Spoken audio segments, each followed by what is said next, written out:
مارخور میں ایسے دل لگی ہوئی ہماری نے، جیسے ہمارے بچے ہیں۔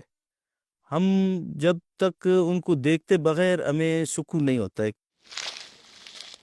کوئٹہ کے قریب ہزار گنجی نیشنل پارک میں گشت کرنا حکمت اللہ کا روز کا معمول ہے۔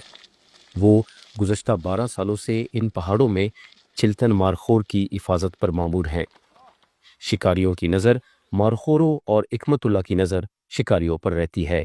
صبح سویرے ہم 6 بجے کے قریب آتے ہیں، یا سب سے پہلے ہم لوگ اپنا مارخور کو ٹیلیسکوپ سے دیکھتے ہیں کہ ایسا نہیں کہ اس مارخور میں کوئی خوف تو نہیں ہے، کیونکہ ہمیں مارخور سے پتہ چلتا ہے کہ پہاڑ میں کوئی شکاری یا کوئی بندہ، تو ہم لوگ زیادہ تر اسی چیزوں کو فوکس کرتے ہیں۔ اپنے جو ہمارے ساتھ گارڈز ہوتے ہیں ان کو ہم لوگ کال کرتے ہیں کہ بھئی ان مارخوروں میں کیا مسئلہ ہے، کچھ جلدی سے چیک کرو، اسی ایریا کو دیکھو جہاں سے وہ بھاگ رہے۔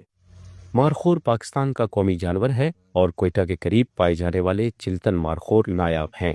سن 1980 کی دہائی تک چلتن مارخور ناپید ہونے کے قریب تھے اور یہاں ان کی تعداد 200 سے بھی کم رہ گئی تھی۔ اس صورتحال سے نمٹنے کے لیے کوئٹہ سے 20 کلومیٹر دور ہزار گنجی نیشنل پارک قائم کیا گیا۔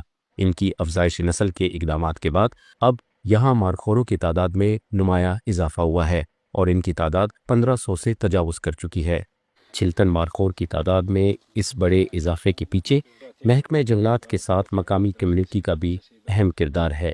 یہ بروری کا علاقہ ہے، یہ ابھی دا کے دشت کا علاقہ ہے، مستونگ ہے، یہ چاروں طرف آبادی ہے، تو ان کو سنبھالنا بھی بہت ہم لوگوں نے، جیسا کہ وہ تبلیغ کرتے ہیں لوگ نا، تو ہم لوگ بھی اس کو کہتے ہیں کہ بھائی ادھر اس طرح کا نہیں ہونا چاہیے، شکار کا پابندی ہونا چاہیے۔ ہم لوگوں کے جو یہ مارخور ہے یہ بہت قیمتی ہے۔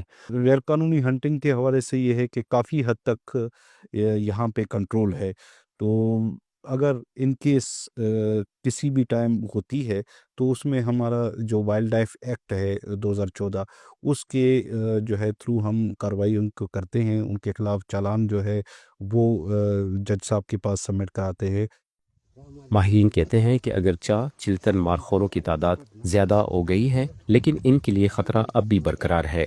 موسمیاتی تبدیلیاں، پانی کی قلت اور انسانی سرگرمیوں میں اضافہ چلتن مارخور کے اس قدرتی مسکن کے لیے نئے چیلنجز پیدا کر سکتا ہے۔ حکمت اللہ اور ان کی ٹیم ہر وقت چوکس رہتی ہے تاکہ اس بات کو یقینی بنایا جائے کہ مارخوروں کو کسی قسم کا نقصان نہ پہنچے۔ کبھی کبھی ایسے ہوتے ہیں کہ مارخور بالکل نظر بھی نہیں آتے ہیں نا۔ آج بھی میں نے اپنے گارڈز کو جو اوپر بیٹھے ہوئے ہیں پہاڑ پہ ان کو کال کیا تو ان سے پوچھا گیا کہ بھائی مارخور کو چیک کرتے جاؤ، ایسے نہیں کہ ایسے بی ایریا میں جائے کہ یا خدا نخواستہ کوئی نقصان ہو اس میں۔